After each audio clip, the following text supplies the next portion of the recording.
ఈ నెల 19న MV golden Leo అనే వాణిజ్య నౌకపై జరిగిన దాడిలో 4 భారతీయులు ప్రాణాలు కోల్పోవడంపై భారత్ తీవ్ర ఆందోళన వ్యక్తం చేసింది.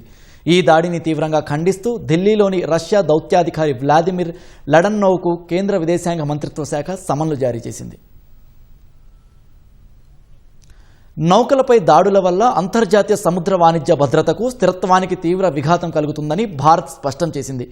వాణిజ్య నౌకలను లక్ష్యంగా చేసుకుని దాడులకు పాల్పడడం, అమాయక పౌరుల ప్రాణాలు బలిగొనడం ఏమాత్రం ఆమోదయోగ్యం కాదని తేల్చి చెప్పింది. భవిష్యత్తులో ఇలాంటి దాడులు పునరావృతం కాకుండా చూడాలని, భారత్ తరపున తమ ఆందోళనను రష్యా ఉన్నతాధికారులకు తెలియజేయాలని వ్లాదిమిర్ లడోన్నోవ్ను విదేశాంగ శాఖ కోరింది.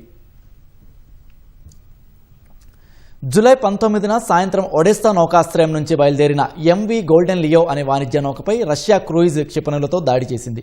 ఈ నౌకలో మొత్తం 17 మంది సిబ్బంది ఉండగా వారిలో 5 భారతీయ నావికులు ఉన్నారు. రష్యా జరిపిన ఈ దాడిలో 4 భారతీయులు అక్కడికక్కడే ప్రాణాలు కోల్పోగా తీవ్రంగా గాయపడిన మరో భారతీయుడి పరిస్థితి విషమంగా ఉంది. భారత పౌరుల మృతిపై విదేశాంగ మంత్రిత్వ శాఖ అత్యంత తీవ్రంగా స్పందించింది. అమాయక భారతీయ నావికుల మృతి పట్ల తీవ్ర ఆందోళన వ్యక్తం చేసింది.